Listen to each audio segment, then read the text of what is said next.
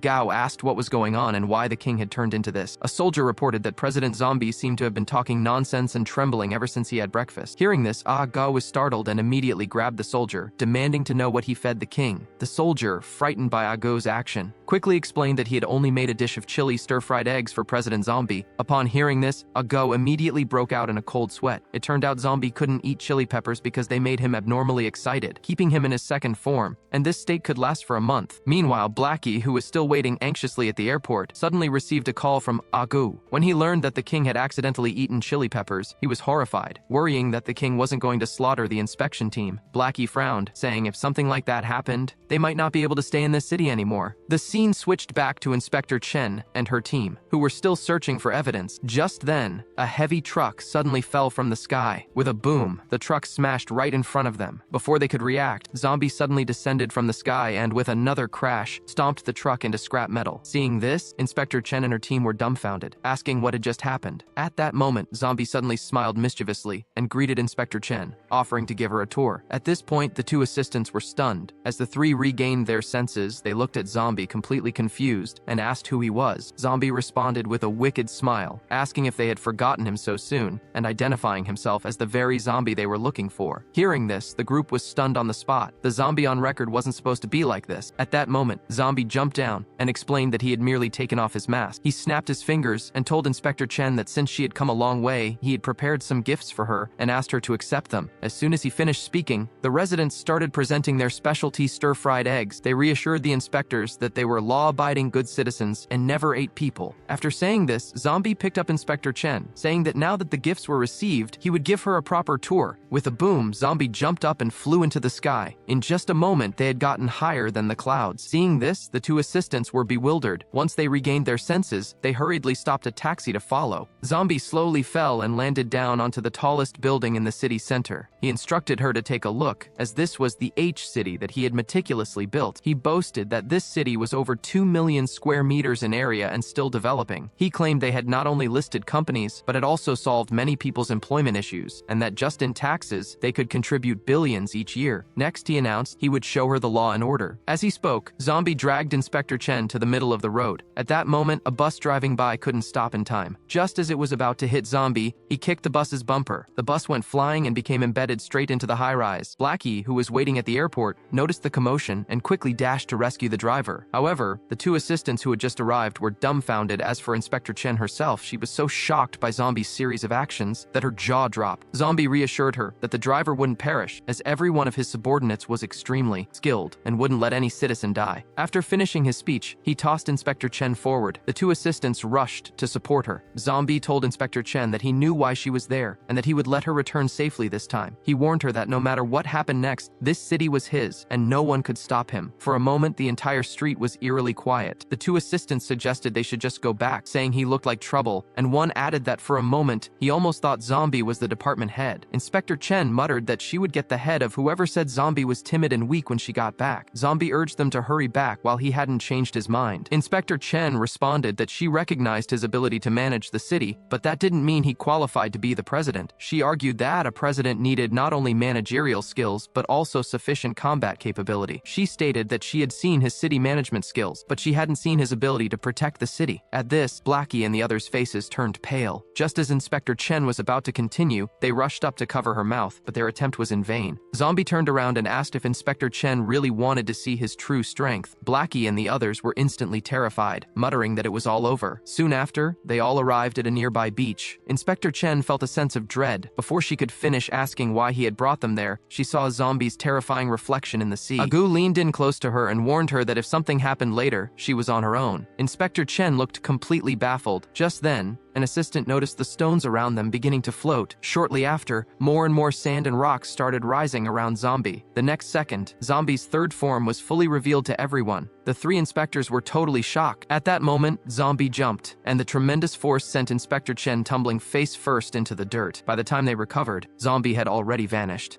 Gao pulled out a telescope and handed it to them. Curious, Inspector Chen looked through it, and her face went white with fright. She shockingly saw Zombie looking up at her from a distance of 1.3 billion kilometers kilometers away on Saturn. She exclaimed that it was too absurd and wondered if their president was even human. While they were still in shock, Zombie on Saturn began gathering his power. He clenched his right fist and stared fiercely toward Earth. The next second, Zombie violently swung his fist through the air.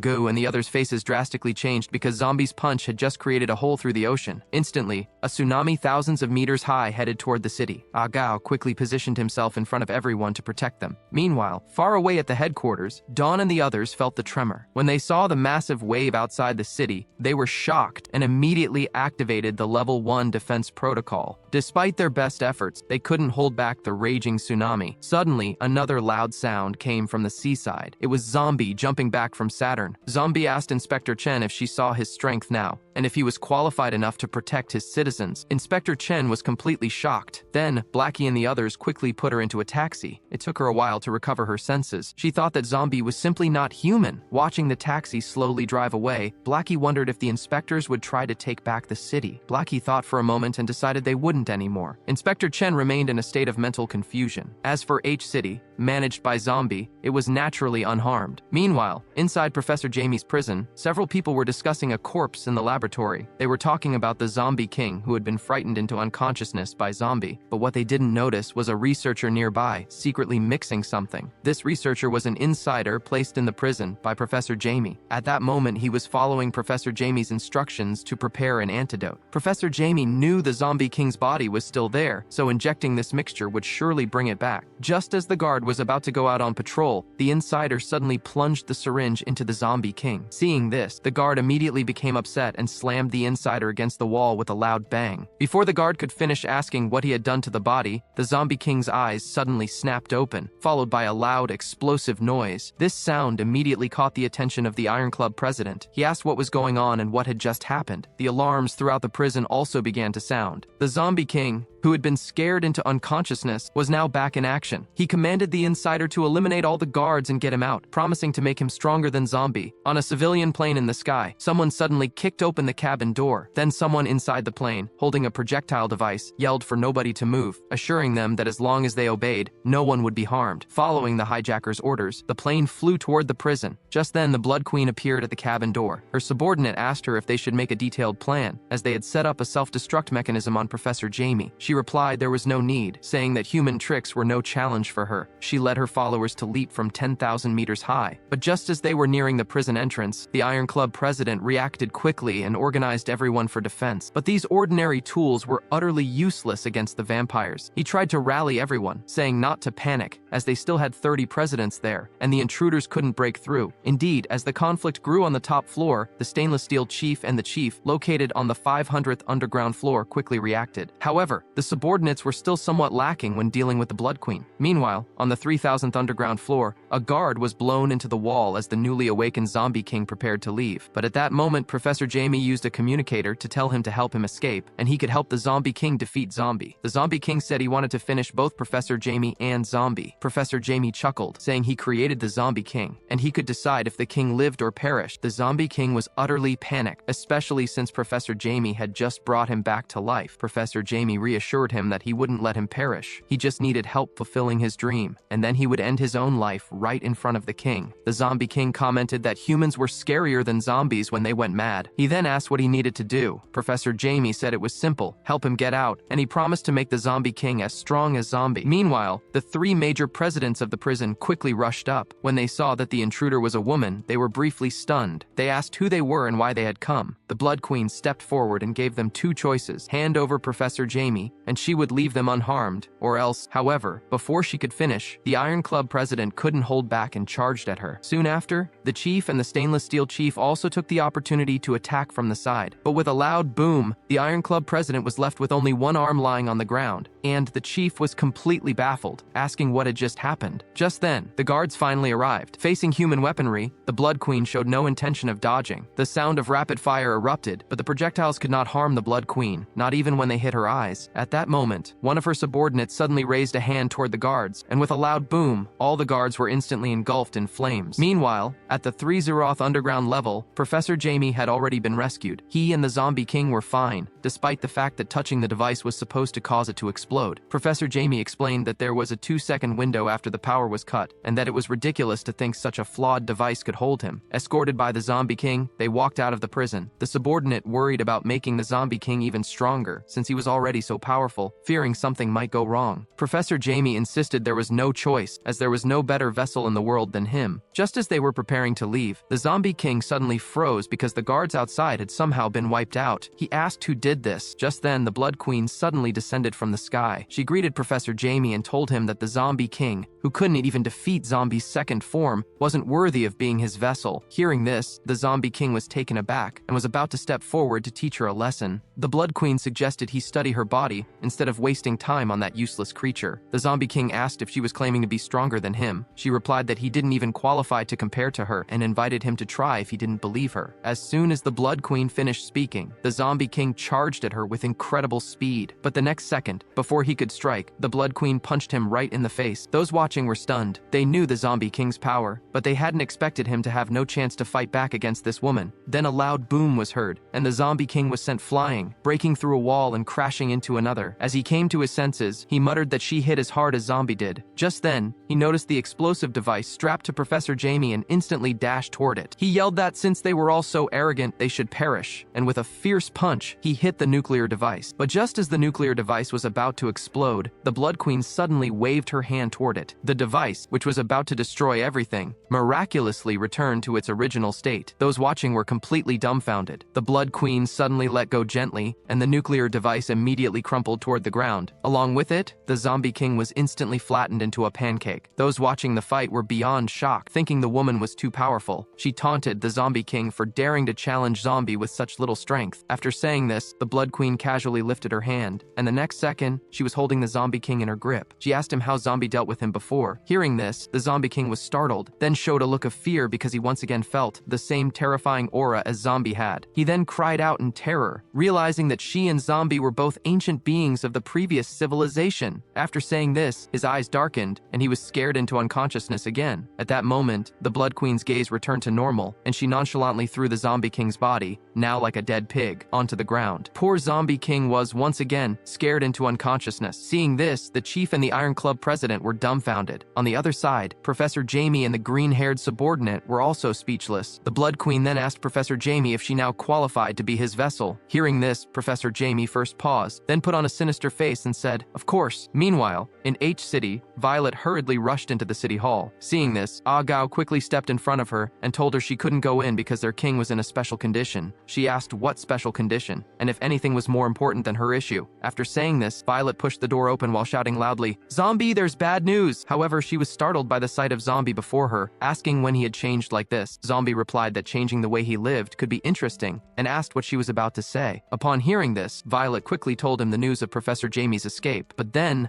Zombie interrupted her, saying he already knew. He asked how they could possibly stop the Blood Queen. Hearing this, Violet was startled, asking how he knew since it had just happened less than 10 minutes ago. Zombie explained that the Blood Queen used the power of her lineage, and he knew as soon as she made a move. This left Violet completely baffled, asking what the heck the power of lineage was. After that, she prepared to report this incident to the headquarters, but Zombie suddenly embraced her and told her not to rush off, suggesting they have dinner first and that he could show her the night view of H City. This made Violet's hair stand on end, and she asked what night view he was talking about. She reminded him not to think she didn't know what he did to Inspector Chen that day, and that she didn't have time to play with him right now. Violet then turned around, ready to leave H City quickly. But just as she reached the door, Zombie spoke again, asking if she wasn't curious about how to use the lineage power. These words made Violet stop in her tracks. Then she turned back and asked if he could use that lineage power too. Hearing this, Violet was reluctant, but in order to obtain useful information, she reluctantly agreed to the date. The scene shifted to the chief, who was being rushed to the emergency room. Someone urged the staff to quickly call the department head, or the world would change. In order to discover the secrets of the lineage power, Violet ultimately accepted Zombie's invitation for a candlelit dinner. But just after Violet learned the method of using the lineage power, Zombie suddenly sat still and didn't move. Violet asked what she should do if she couldn't change back after using it, and urged him to say something. However, before she could finish speaking, Zombie had already transformed into his first form. Violet instantly became angry and grabbed Zombie, asking why he couldn't finish a sentence before reverting. She complained that she gave up something so important to go on a date with him, and he only finished half his sentences. She demanded he change back now. Zombie countered that he never said she had to accompany him and that she came on the date voluntarily. This statement from Zombie completely infuriated Violet, who then turned to the chef nearby and demanded to know where the chilies were and to bring her a kilogram right now. The chef replied that all the chilies in the city had been confiscated. The scene shifted back to the Blood Queen, who had finally put on a set of modern clothes. At this time, Professor Jamie took them to a laboratory. A scientist commented that it was the first time he had seen such an abnormal body, and it simply defied science. He questioned if zombies' genes could really be used and told them not to mess up their queen's body. The green-haired subordinate told him to relax and trust Professor Jamie's research, calling him the smartest man in the world. Professor Jamie explained that they had done similar experiments before, and although the queen was not human, there shouldn't be any problem in his lab. The only thing missing now was zombies' genes. Hearing this, everyone was momentarily stunned, wondering if he was thinking of sending them in front of Zombie to pluck his hair. Professor Jamie told them not to worry, saying he wasn't stupid enough to send them to their doom. They asked what they should do, since Zombie wouldn't just show up on his own. As soon as this was said, the Blood Queen sitting nearby curiously looked toward Professor Jamie. However, Professor Jamie did not speak. Instead, his assistant, the green-haired subordinate, pulled out a jar of green liquid from his clothes. He said they could handle this small matter, and that the bottle contained Zombie's genes. The group was shocked at this revelation, and quickly asked the green-haired subordinate how he had obtained it. It turned out that not long ago, a girl had acquired Zombie's genes, and a spy had secretly drawn a tube of liquid from her. The green-haired subordinate noted that spies could be quite useful. Professor Jamie announced that they could start the experiment now, and so, after a few months of calm, Zhang Lunqi was visiting the chief in the hospital for the second time. The chief asked her if she had sent out the message before he passed out. Zhang Lunqi reassured him that as soon as she got the news, she immediately sent a satellite communication marked as a red-level emergency. She then commented that they were all really useless, asking how, with so many of them and a voice-activated device, a woman had managed to rescue him. The chief explained that the woman couldn't be explained by science, as the device was about to explode, yet she forcefully suppressed it. At this, Zhang Lunqi's expression turned serious. She concluded that the matter was beyond their control and thought the department head should have received the message by now. Meanwhile, in some underground ruins, the exploration team discovered some strange old objects and couldn't help but be amazed. Just then, one of the team members received an urgent message and quickly went to tell the department head about a situation requiring his personal attention. It seemed humans had found an advanced underground ancient city. As the department head prepared to continue exploring, a corpse sitting at the main gate caught their attention. Everyone was surprised, wondering if it was a real ancient human body, as it looked just like them. A scientist noted that the person had 134 fractures, as if crushed by some monster. The most terrifying part was that all human tissues had been completely incinerated, which is why it was preserved for 1,000 years. It was essentially just an empty shell with no real research value. Someone commented that a huge conflict must have happened there, and it was unexpected that even such advanced technology couldn't prevent destruction. A subordinate reported that the Beyonders Academy had recently recruited a skilled president who captured Professor Jamie, but for some reason, the newly captured Professor Jamie had been rescued again, and the chief had been severely harmed. Upon hearing this, the department head immediately turned around, saying he was heading back. But just then, a scientist discovered something strange and curiously touched it. The next second, the previously quiet machine suddenly began to vibrate loudly, and countless blue lasers started converging toward the door, eventually forming a human figure. Someone was amazed that machines damaged for 1,000 years could still function. The figure remarked that it never expected to meet a human with such a strong physical form. The team warned the department head to be careful. He dismissed the warning, saying it was just a projection. The projection offered to make him even stronger, as long as he promised to defend human civilization with his life. But before the projection could finish, the department head interrupted, saying that protecting humanity was always his duty. He just wanted to know why their civilization came to an end. The projection didn't answer with words. Instead, it projected a strange human face above its head. It turns out that, more than 1,000 years ago, Earth was different. With 7 continents and 8 oceans and over 100 countries, people wanted to become stronger, so they integrated all resources, making technology reach its peak. The projection mentioned the advancement in armed mechs and starships, saying their technological level achieved an unprecedented height, and that extraterrestrial beings were no match at all. As for those underground creatures, they weren't even worth mentioning. It said any one of their mech warriors could easily defeat them, yet such an advanced civilization was ultimately destroyed by a zombie, no less. Hearing this, the group was visibly shocked. They hadn't expected that the entity that destroyed the last century's civilization was the seemingly ordinary zombie in front of them. Seeing this, a subordinate stepped forward, asking the department head if this guy was just fooling them. The department head said the ancients wouldn't joke about this kind of thing, and pointed out that zombies have existed in the world ever since they were born. He noted that they established all these academies to fight against the zombies, and although they'd always been keeping them under control, they could never completely resolve the issue, suggesting it might be because of this particular zombie. Someone asked how they should deal with zombies since he was so terrifying. The projection responded that its time was short. It said their civilization focused too much much on technology, whereas the current generation had taken a completely different path, noting that cultivating the physical body could also reach such heights. As soon as he finished speaking, the door behind him suddenly started spinning, and a golden arm appeared before everyone. The projection declared that this arm was the pinnacle of technological achievement at that time. After saying this, the figure began to flicker and crackle, clearly running out of time. Just at the last moment before disappearing, it warned that no matter what kind of entities appeared in the world, only zombies were humanity's greatest enemy. Seeing the mysterious golden arm before him, the department head quickly instructed his subordinates to store it away. He saluted the now-gone projection, saying they would protect this world from now on. He then announced they should go, as the equipment there was no longer of any use. A subordinate asked if they were going to look for the guy in the video now. The department head, retreating to the outside, said they should deal with Professor Jamie first. After all, the world was so big, and there were so many zombies, it would be like looking for a needle in a haystack to find that one. Meanwhile, in H City, Violet also received news that the department head was returning and had called everyone for a meeting, telling Zombie he should go too. Hearing this, Zombie was briefly stunned, asking who the department head was and why he had to go to a meeting. At that moment, in a certain laboratory, Professor Jamie muttered to a petri dish that it was done, and that the greatest research in history was about to be created. However, while Professor Jamie was still immersed in his joy, Lanling, hiding on the side and holding a coin, complained that living a life of hiding everywhere and being almost too poor to buy food was awful. Thinking of this, Lanling couldn't help shedding two sad tears. Just then, a subordinate leaned in and told Lanling not to be sad, reminding him they were noble vampires and suggesting they start a side business to make some extra money. Lanling asked what kind of side job they could do. The subordinate suggested robbing a bank, saying he noticed one on the way there with slow-working staff and sluggish movements. He claimed that with their skills, they could finish the job within 10 seconds. He argued that, as long as they moved fast, they wouldn't be caught, and once they had money, they wouldn't have to live such miserable lives anymore. The more Lanling thought about it, the more excited he got. A subordinate walked into the office and reported that all the presidents had arrived and the meeting could start now. Hearing this, the department head quickly put on his helmet and then followed the convoy to head for headquarters. However, just as Zombie was arriving in Guangzhou City for the meeting, his hometown, H City, was targeted by a few mysterious individuals. Lanling crouched on the street, wondering why the plan hadn't started yet. No sooner had he finished speaking than a van pulled up in front of him. Seeing this, Lanling quickly told his subordinates to get in the van and then grabbed the equipment, asking if everything was ready and stressing they must ensure it went flawlessly. At that moment, a subordinate leaned in, saying not to worry, that he had already checked out the place, and this was the time when there were the fewest people around. He reminded them that they were professionals at bank heists. After saying this, the group grabbed their equipment and rushed towards zombie people's bank. Meanwhile, in the finance department, Blackie, holding a cup of coffee, asked if the financial statements for the past 2 months had come out yet. A subordinate reported that the total income for H City over the last 2 months amounted to $435.6 billion. Blackie told him to go through the accounts again, saying that as the king's most trusted subordinate, he must ensure there were no discrepancies in H City's finances. But just as he finished speaking, thick smoke began to rise from zombie people's bank not far away. It turned out that Lanling had finished the robbery and was now preparing to flee in a van. When Blackie heard this news, he was briefly stunned, asking who dared to rob in H City. At that moment, in front of a 5-star hotel, Lanling was laughing loudly in the car, thrilled that they finally had money. But just then, an angry voice suddenly rang out from behind him. Lanling quickly looked back through the car window, and upon seeing Blackie, he shivered in fear, realizing it must be him. Then he returned to the car and asked his accomplice which bank they had taken from. The accomplice admitted he didn't know because he couldn't read. Lanling realized they must have robbed zombie people's bank. Hearing these words, Lanling immediately felt terrible. Then he cautiously peered out the car window again. This glance was so frightening that Lanling's face twisted in horror. When Lanling saw that it was Blackie chasing them, he was startled and immediately urged his accomplice to drive faster, saying that guy was Zombie's most mysterious subordinate, recruited in the year 800. But before he could finish speaking, Blackie had already leaped into the air, and with a bang, his punch hit a skyscraper. In the next second, cars within hundreds of kilometers began to float. Seeing this, Lanling and his gang were stunned, thinking it was too extreme. But before they could think further, Blackie's gaze had already locked on them. Knowing they couldn't escape, Lanling flipped onto the roof of the car, telling his accomplices to go back and report to the Queen, and that he would hold Blackie off. Lanling then tried to provoke Blackie, saying they were both stewards and he wanted to see how much stronger Blackie could be. But before he could finish, Blackie had already punched him fiercely, saying Lanling couldn't compare to him, and wasn't even in his league. Blackie then punched him so hard he flew far away. The other 2 accomplices were stunned, wondering how even zombie subordinates could be so strong. Meanwhile, in the headquarters hall, city chiefs and presidents from various places had all all gathered. Just then, the department head finally arrived. He announced that he fully understood the matter about Professor Jamie's escape, but before that, he had something to show them all. He then instructed his subordinate to bring out the golden arm from the ancient city. Seeing this, everyone looked puzzled. The department head explained that this arm was something he stumbled upon in the ancient city, and it represented the pinnacle of ancient technology. As soon as he said this, everyone present was shocked. Someone asked if, with ancient technology, they couldn't easily handle Professor Jamie and that strange woman. The department head said they didn't need ancient technology to deal with them, and that he had someone else in mind to confront. He explained that according to the ancients, there was a terrifying creature on their planet, and it was this creature that wiped out the ancient civilization. Hearing this, the Iron Club president was momentarily stunned, a certain figure flashing in his mind. He asked if the department head was serious, and what kind of creature could eliminate an advanced ancient civilization. Just as the department head was about to earnestly explain how dangerous this creature was, Zombie approached him, looking thoughtfully at the arm, asking why it looked so familiar to him. Someone asked where this creature might be. The department head admitted he wasn't sure. The ancients had only shared an image of the creature before they completely vanished. Just then, Zombie looked up and asked how they were supposed to use this golden gauntlet. The department head explained that the device was simple to use. Just wear it on your hand and press the button in the middle. He concluded they needed to find this creature quickly and get rid of it once and for all. Upon hearing this, Zombie immediately agreed, saying he'd definitely help. But at that moment, the department head felt as if he had forgotten something and quickly scrutinized Zombie again. This blatant scrutiny made Zombie somewhat embarrassed. He cursed and then hurriedly reached for the golden gauntlet in the center of the room. This action left everyone present with puzzled expressions. But before they could think further, a figure suddenly flew toward the building they were in from a distance. With a loud bang, the figure blasted a hole through a building and continued hurtling toward the conference hall. As the dust settled, it turned out to be Lanling, who had been punched away by Blackie. Seeing this, Violet and Zhang Lanqi were completely bewildered. However, at that moment, another figure shot from the sky, landing with a thud. It turned out to be Blackie in pursuit. Seeing Lanling, who he had knocked into the building, Blackie still felt unsatisfied. He called out to His Majesty. At this, Violet noticed Blackie outside, asking if that wasn't Zombie's subordinate and what he was doing here all of a sudden. Hearing this, Zombie was taken aback, asking why Blackie had suddenly become so reckless. Just then, one of the department head's aides reported that the individual outside was not human, but a zombie. Seeing a zombie daring to strut in there, the presidents, who were the pinnacle of human combat power, couldn't hold back any longer and had all jumped onto Blackie to attack. The Iron Club president yelled, asking if the zombie knew where he was and saying he was too arrogant. Before he could finish speaking, Blackie kicked him in the mouth and then punched the chief, who was still recovering from injuries. In an instant, both were sent flying by Blackie. Seeing this, Dawn and Violet were stunned, wondering why they always encountered characters of this level and saying it made humans look so useless. Just then, Blackie in the air suddenly released a large amount of black particles, yelling that they dared to obstruct his work. Violet, standing behind, also shouted in horror, warning everyone not to touch these black substances. However, just as everyone was unsure what to do, Zombie flashed in front of Blackie. With a bang, Blackie took a solid punch from Zombie. With his punch, Blackie immediately lost the ability to fight. Not only that, the powerful force of the punch even sent Violet and the others flying back. Seeing this, the subordinates were astonished, telling the department head that this new president was too powerful. However, hearing this, the department head nervously put on the golden glove, realizing Zombie was indeed terrifying. He concluded that the ancients really didn't lie. Just then, Zombie dragged Blackie to the rooftop nearby. Realizing what was happening, Blackie was confused, asking Zombie why he was there too. Zombie explained that they couldn't harm these humans yet. After all, they gave them the city. But before he could finish, a black dot suddenly appeared in the sky. The next second, this dot turned into an unnatural total solar eclipse. Seeing this, everyone showed expressions of disbelief. The entire world turned pitch black. This unusual phenomenon caused panic among the people. Soon after, another figure appeared in the sky. It was the fully evolved Blood Queen. At that moment, the department head who had activated the golden glove also noticed the anomaly in the sky. He realized it was that woman who took Professor Jamie. The Blood Queen in the sky chuckled, daring Zombie to come out, claiming she was invincible now. Several figures suddenly appeared nearby. Seeing the newcomers, Lanling cried out in distress, begging for help, but the Blood Queen's subordinates had just charged into the conference hall when they were suddenly blown away by the department head with a bang. The two subordinates received their final hit, crashing into separate buildings far away. The department head warned the Blood Queen not to interfere. He then told his own people to quickly move the civilians out, as a big conflict was about to happen. The department head immediately swung a punch at the Blood Queen, but she smoothly avoided it. The Blood Queen was completely furious, saying a mere insect dared to strike at her. She then kicked the department head on the chin with her long legs. Seeing this, Violet and the others were totally shocked, realizing this woman was so powerful that even the department head seemed to be no match for her. On the other side, Blackie also watched the battle in the sky, telling Zombie that the fight had started, but Zombie simply extended his hand, saying to let them fight and that it was none of their business. In the instant they clashed, the Blood Queen kicked the department head away, followed by a loud boom, but when the smoke cleared, the department head was unharmed. At that time, the eclipse in the sky also gradually went away. The Blood Queen declared she would deal with him first before getting rid of Zombie. The department head scoffed at her big talk, asking why she kept bringing up Zombie. Hearing this, Violet and the others were confused, wondering why she kept talking about Zombie. Just then, the department head suddenly activated the golden glove. Energy began to gather toward the center of the glove. Seeing this, the Blood Queen was not at all nervous. Instead, she dashed toward him at great speed. Soon, the two figures flew toward each other like arrows. Just as they were about to clash, the Blood Queen clenched her fist quickly, while the department head focused all his power into his golden arm. Then came a loud boom. At the center of the explosion, with a crack, the ancient golden glove was crumpled like a tin can. The department head was then blasted into a tall building with great force. However, the department head was still hanging on. Seeing this, the Blood Queen couldn't help but frown. At this time, the department head, holding his broken arm with the crumpled golden glove, complained that the ancient technology was useless junk and that he might as well do it himself. The Blood Queen admitted that in nearly 1,000 years, he was the strongest human she had encountered. She said that had he been born 1,000 years ago, the outcome would be uncertain, but unfortunately, he was no match for her now. The Blood Queen instantly appeared in front of the department head, but just as she was about to deliver a decisive blow, Violet suddenly appeared behind her. With her blade ready to strike, a terrifying red aura surrounded her. The Blood Queen quickly dodged the attack. This terrifying strike left the Blood Queen surprised. Violet rested the sword on her shoulder and told the Blood Queen that her opponent was her. Seeing this, Zhang Lanqi was shocked, asking how Violet had suddenly changed like this. On the other side, Dawn also instantly transformed, quickly capturing the Blood Queen's subordinate. This scene left the department head surprised, as he hadn't expected Violet's strength to suddenly increase so much. On the other side, Zhang Lanqi and others were completely stunned. The subordinate yelled not to underestimate them. She broke free from Dawn's grasp and created distance by flipping backward. This move left Dawn briefly surprised, not expecting her to escape from her hands. The subordinate taunted Dawn, asking if she thought she could trap her and saying not to treat her like a weakling. Dawn challenged her to show what she was capable of. The vampire sister then rushed toward her, but before she could strike, she was kicked in the chin by Dawn. Then Dawn bent down to gather strength and rushed toward the vampire sister in the air. Dawn struck the vampire sister with another punch to the face. Seeing this, Zhang Lanqi and the others were shocked, asking when Dawn had become so strong. After landing, the vampire sister quickly flipped over, and with the fluid in her hand, she created countless clones in the air. But before she could act, she was kicked again by Dawn. At this point, the vampire sister was speechless, wondering if this person was even human. Meanwhile, on the other side, the Blood Queen quickly swiped forward. Seeing this, Violet quickly drew her own sword. The next second, the city of technology behind her was sliced in two. Someone asked if Violet was always this strong. At that moment, the Blood Queen sneered that Violet had been enhanced too, but she didn't have time to waste on her. She demanded Violet bring Zombie out to her. With that, she activated her lineage power. Instantly, a terrifying aura burst forth from her body. However, Violet showed no intention of backing down. Violet admitted she knew she was no match for her, but warned the Blood Queen that if she thought that was all it took to challenge Zombie, she should forget it. Hearing this, the Blood Queen was briefly stunned, but before she could think further, Violet suddenly covered her face and burst into laughter, saying she would show her something fun and calling out her second form. After saying this, the skin on Violet's face began to crack and crumble away. Seeing this, Zhang Lanqi and the chief were dumbfounded, asking what she was preparing to do. Violet suddenly roared toward the sky. The next second, countless waves of purple energy radiated outward from her. This terrifying energy nearly blew away the chief and others, and even the Blood Queen was surprised. All because, at that moment, Violet had transformed into another form, not only growing a pair of sharp horns on her forehead, but also having her facial features turn into those of a demon's skull. Someone wondered if she was still human and how she had turned into this terrifying form. The Blood Queen was in disbelief, asking if Violet had mastered the lineage power too. Downstairs, Zombie, who was watching, was speechless. On the other side, Dawn was also stunned. The Blood Queen was furious and started mumbling in anger. Violet asked if she was confused about her life. Violet then declared there was no need for useless words between them. As soon as Violet finished speaking, the Blood Queen jumped above her. However, facing her sudden attack, Violet was unfazed. As the Blood Queen was about to strike down with her weapon, Violet quickly drew her sword. The moment the blade was unsheathed, Violet used her own life force to enhance it. With the upgraded red blade swung out, the Blood Queen was instantly sliced in half. Following that, Violet accelerated in an instant. The next second, countless slashes appeared on the Blood Queen's body, and the slashes were so fine it even cut her cells into pieces. The Blood Queen was cut into nothingness. Everyone was stunned by Violet's display of power. When the aide reported that Violet had eliminated every cell in the Blood Queen's body, the chief suddenly shouted in horror that this was totally impossible. Hearing this, Zhang Lanqi frowned, deep in thought. As for the department head, the pinnacle of human combat power, he had no words. Despite this, Violet showed no sign of relaxing. She looked back into the sky, saying she knew the Blood Queen wasn't this frail, and asking if she was planning a sneak attack. Clumps of fluid in the sky started to gather and condense. Flesh and bones started to reassemble. It wasn't long before the Blood Queen reappeared unharmed in front of everyone. Seeing this, both the chief and Iron Club president were dumbfounded, asking if they were even human. Zombie, watching, remarked that the Blood Queen was getting serious now, saying that he and Blackie decided to move to a better spot. At this point, Violet still spoke casually, saying that Zombie told her the Blood Queen was a millennium-old creature, and truly, she couldn't be judged with normal logic. Hearing this, the department head was briefly stunned, but just as he was about to react, the golden glove in his hand, which had already deformed, suddenly started to react. On the other side, Zombie and Blackie had already reached the best spot to watch the battle. At that moment, the Blood Queen raised her hand, and the next second, the previously clear sky instantly turned cloudy. She declared they weren't done yet. Saying this, she darted up to the sky. Seeing this, the Blood Queen quickly drew her life force sword, and the next second, a high-rise building was sliced into a dozen pieces. Those sliced buildings were headed straight toward Violet, but facing the rapidly approaching debris, Violet simply raised her hand, and the giant obstacle was sliced in half. Just then, the Blood Queen suddenly appeared in front of her, taking Violet by surprise and punching her in the face. Violet no longer held back her strength, gathering all her power and swinging at the Blood Queen. The next second, the immense blade energy actually split the city in two. Seeing this, Zhang Lanqi and another were so frightened that their style of drawing changed, and even Zombie couldn't help but be amazed. Despite this, the Blood Queen was not injured at all. Meanwhile, the department head was currently facing a big problem. The golden glove he was wearing could not be taken off. Just then, Violet landed on the side of a building, but before she could steady herself, the Blood Queen charged at her and kicked her in the chin. The Blood Queen told her not to think that activating her second form was special, and that in front of her, Violet was nothing. At that moment, the Blood Queen raised her hand to gather a burst of energy, and the next second, Violet crashed into a skyscraper. Then her long sword was hurled into her, pinning her to the building. Zhang Lanqi and others were beyond shock. However, as the two of them fought fiercely, something strange happened to the department head on the other side. He wondered what was wrong with the glove. While the department head was confused, some golden energy suddenly appeared in his body fluid, followed by a voice in his mind saying it would be borrowing his body. This voice was that of the ancient person from the ancient ruins. Meanwhile, Violet, who had been knocked out, finally regained consciousness. She pulled the long sword out of her chest, saying she might not be able to stop her, but asking what the Blood Queen could really do to her. Seeing Violet's incredible power level, Zhang Lanqi grabbed Zombie's clothes and shook him around, saying she wanted to become like them too, but Zombie declined her, claiming it was too intense. However, just then, a loud boom suddenly came from afar, causing everyone present to be briefly stunned. Someone asked what that sound was. The chief looked up at the sky with a face full of terror. It turned out that at this moment, enormous mechanical limbs had appeared in the sky, accompanied by a terrifying laughter, declaring that he had finally come back to life. With a booming sound, a giant mechanical foot stomped down and flattened a city, leaving the people inside dumbfounded. Just as everyone was still trying to understand, another loud boom occurred, and the building Zombie was on was reduced to rubble. Seeing this, Zombie quickly bounced around the ruins, saving the presidents who couldn't escape in time. But just after he threw everyone out, the mecha in the sky suddenly reached out to grab him. Once it had Zombie in its grip, the mecha quickly clenched its fist. However, at that moment, the Blood Queen suddenly darted in, and Violet quickly followed her. Unexpectedly, the two of them zipped onto the top of the mecha's head. The department head started to regain consciousness, asking what exactly he was trying to do. The ancient being apologized to the department head, saying that for the sake of a better future for humanity, he had no choice but to use him. As his words finished, a brand new mecha battlesuit covered his body. Seeing this, the chief couldn't help but break out in a cold sweat, and the stainless steel chief was so frightened he couldn't even speak. Just then, Violet on top suddenly noticed something in the mecha's hand. It turned out that Zombie was currently being held in its grip. Seeing this, the Blood Queen and Violet quickly charged at the ancient being, but their combined attack was easily neutralized by the ancient being. With a whoosh, they were both bound by the ancient being. He commented that it took them several centuries to study Zombie's genes, and yet these two women used it as a mere boost, calling it superficial. At that moment, under the pressure of the mecha, Zombie activated his second form, with Zombie performing a 360-degree spin on the spot. the mecha's fingers also started to rotate, and it even affected its entire mechanical arm. Seizing this opportunity,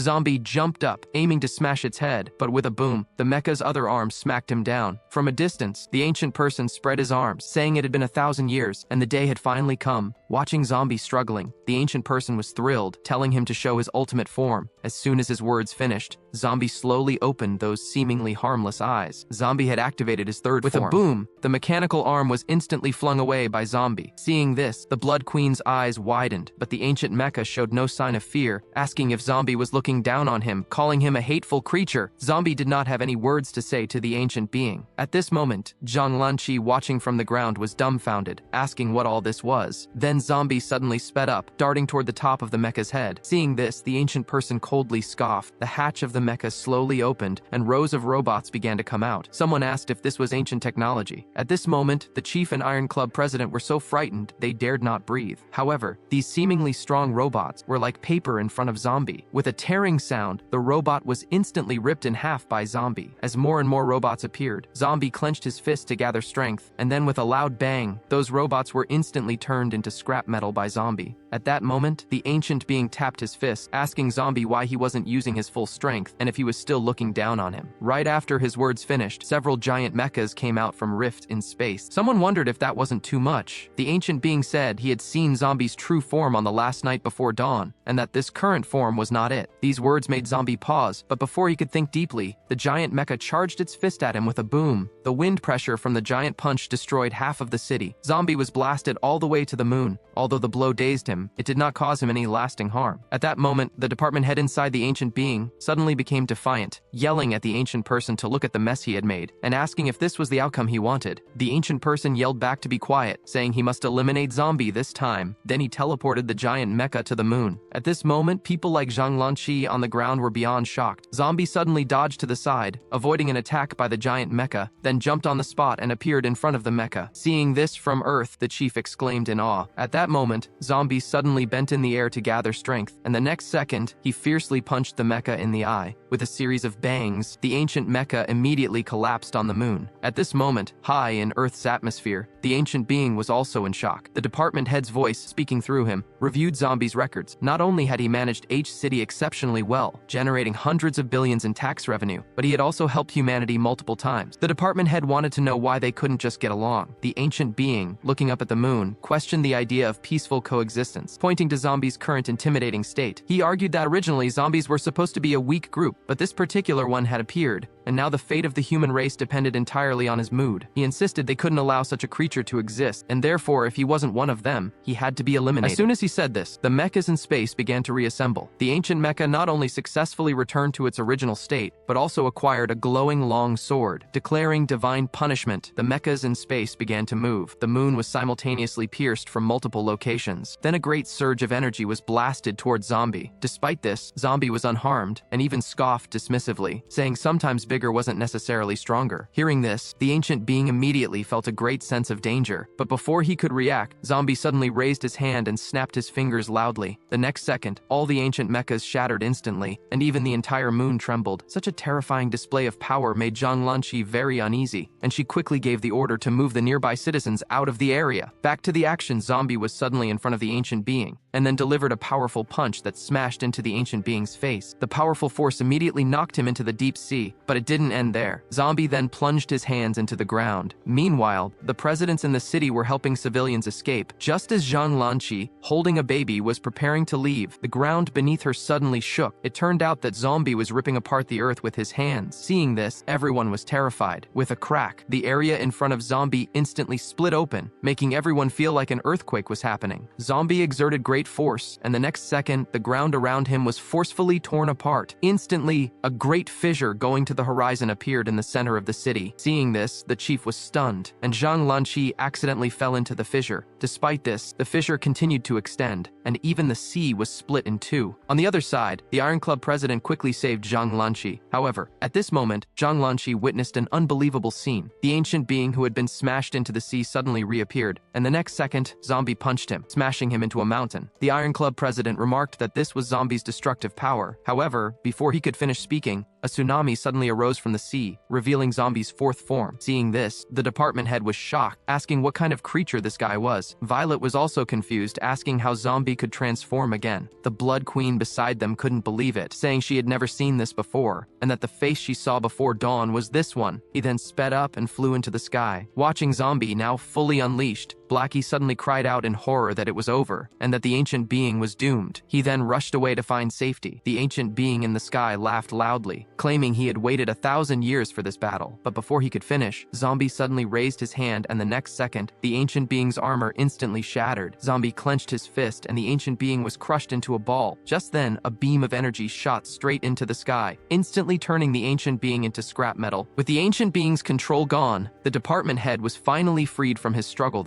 though by then his life was nearly spent. Someone cried out that the department head was going to perish, but just then, Zombie snapped his fingers at the department head, and the next second, his cells began to regenerate. Seeing this, the chiefs were dumbfounded, and the Blood Queen beside them was in disbelief. Violet also widened her eyes, realizing Zombie could even do that. At that moment, the department head suddenly woke up from his unconscious state. When he looked at Zombie, who had acted to restore him, he finally understood why the ancient being was desperate to end him. It was because Zombie was too powerful, a kind of power that was deeply terrifying. The onlookers on the ground were beyond shock. Just then, Violet suddenly appeared in front of Zombie. Zombie, now back to his original form, asked how the lineage power was working for her. Violet angrily replied that it was useless and asked him to look at what he had done, saying they didn't even have a home anymore. It turns out Zombie tore the earth with his bare hands, instantly splitting the ground, and due to this event, even caused the southern continent to shift over by 130 kilometers. Just like that, 2 months quickly passed. Since humans had gotten away before the battle, they weren't greatly harmed. However, the rebuilding of their homes was entirely left to Zombie citizens. In the office at this moment, the department head was looking at the data in front of him and fell into deep thought. The documents displayed the complete data of Zombie from his first to his fourth form. Inspector Chen walked in with a cup of coffee, asking if the department head needed her for something. He asked about her last visit to H City and suggested she go buy some eggs later, and then they would pay a visit to the new president of H City. Meanwhile, on the other side, the Blood Tribe's new city was also gradually starting construction, and Landling was in charge of this project. A subordinate asked where Landling got the money for this hearing. This Landling broke out in a cold sweat. It turned out all his money was loaned to him by Blackie. Apparently, the king had said it was better to lend them money directly rather than letting them rob banks and cause trouble. The subordinate noted that with the 20% interest rate, they would need to work for them for at least 300 years to pay it off, calling Blackie a truly dreadful capitalist. As for the Blood Queen, at this moment, she was essentially scared into solitude by Zombie. She hadn't expected Zombie to have a fourth form and doubted she could ever defeat him in this lifetime. She would sadly shed tears as she mourned her chances at defeating him. And so, Zombie's wish for zombies and humans to coexist was finally realized. But what he didn't know was that deep within an underground city left by an ancient civilization, a man suddenly approached the corpse of the ancient being. Unexpectedly, this person was the long-missing Professor Jamie. And that's the end of this episode. If you want the next part, make sure to hit that like button and help us hit 1,000 likes. And I'll drop the next part as soon as we reach the goal.